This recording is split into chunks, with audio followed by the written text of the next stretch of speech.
Gedankenanstoß und Inspiration. Das ist der Donnerschlag von der Anne Deppen, Leitungsteammitglied vom 19. April 2026. Kevin, der Engel oder meine persönliche Emmaus-Geschichte. Wir schreiben das Jahr 2021. Die Corona-Massnahmen nehmen ein unglaubliches Mass an gesellschaftsspaltenden Formen an. Unter anderem sind Musikveranstaltungen nach wie vor verboten. Allerdings hat das Fehlen von Konzerten auch einen positiven Effekt auf Bands. Ein paar hauen in dieser Zeit wieder mal so richtig geile Alben raus. Gut, das konzertlose Dilemma besteht. Entzugserscheinungen lassen grüssen und so suchen meine Metal-Freundinnen und ich nach Alternativen. Eine Lösung präsentiert sich mit der Fahrt in meiner Metalbox, einem Opel Vivaro, zu einem abgelegenen Parkplatz am Hang von der ersten Jurakette im Kanton Solothurn, der eine wunderbare Aussicht über das Mittelland bietet. Dort lässt sich in die Innenseite der Tür bequem anlehnen und die Vibration der lauten Metal-Klänge aus den Boxen spüren. An diesem denkwürdigen Dezembertag im 2021 beschließt meine Metal-Freundin und ich, die Fahrt gegen 10 Uhr Nacht auf den Berg anzugehen. Die Strassen sind mit restlichem Schnee und Eis bedeckt. Ausnahmsweise beschließen wir heute, ein bisschen weiter raufzufahren und auf dem nächsten Parkplatz zu parken.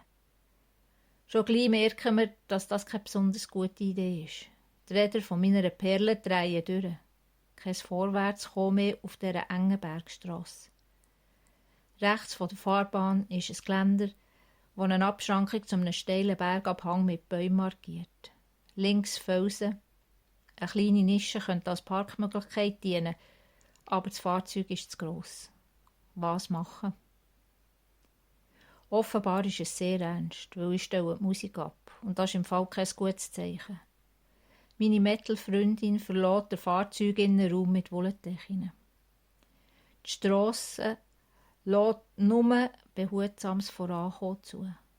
Und so werden die Decken unter die Vorderräder drapiert. Das geplante Fahrvorhaben scheitert. Die Metalbox weigert sich voranzukommen. Was soll ich machen? Rückwärts in die Nische gleiten und nachher so das Fahrzeug zu drehen. Was aber, wenn die Karre seitlich bleibt stehen und in dieser Position runterrutscht? Schweissperlen und mein partielles Tourette-Syndrom in der Wortwahl lässt Stress ran. Und zu allem Unglück kommt uns jetzt auch noch ein Auto entgegen. Es bleibt stehen und wartet. Meine Metal-Freundin gestikuliert. Der junge Fahrer, ca. Mitte 20, steigt aus und erkennt unser Dilemma. Freundlich fragt er, ob er es versuchen soll. Dankbar mache ich ihm Platz, nachdem er seinen Wagen glücklicherweise in die Nische hineinmanövrieren konnte. Ja, er schafft's. Die Räder folgen seinem Kommando und weg ist er. Dunkelheit, Stille. Vielleicht nach 5 oder 10 Minuten kommen uns 2 bekannte Scheinwerfer entgegen. Grosse Erleichterung und Freude überkommen uns. Der Kevin, so heisst der junge Mann, erklärt mir, wie ich das Problem künftig lösen kann.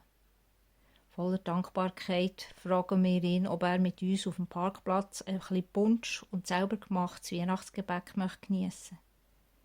Der Kevin willigt ein.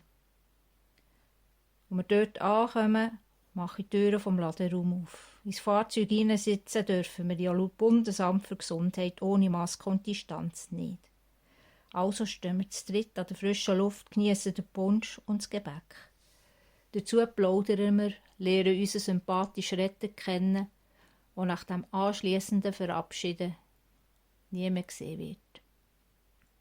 Da endet die Geschichte. In der ganzen Zeit begegnet uns nie ein anderes Auto. Der Himmel hat uns den Kevin geschickt. Meine Metal-Freundin und ich sprechen gelegentlich immer wieder von diesem Engel. In der Zwischenzeit sehe ich in diesem jungen Mann eine Parallele zu der Emmaus-Geschichte nach Lukas 24, Vers 13 bis 35. Das ist eine zentrale biblische Erzählung über 2 Jünger, die am Ostertag traurig von Jerusalem nach Emmaus wandern. Der auferstandene Jesus gesellt sich zu ihnen, wird aber nicht erkannt.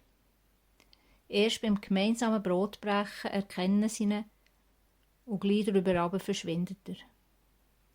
Die Jünger gehen nachher weiter mit dieser hoffnungsvollen Botschaft nach Jerusalem. Gut, traurig waren wir ja nicht. Aber die Situation war alles andere als fröhlich.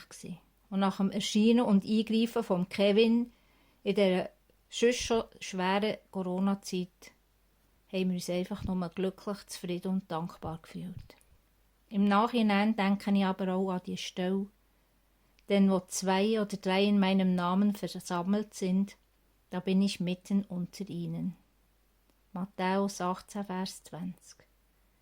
Der Vers von Jesus zeigt, dass seine Gegenwart und Kraft nicht von einer grossen Menschenmenge abhängen, sondern bereits in kleinen Gruppen wirksam sind.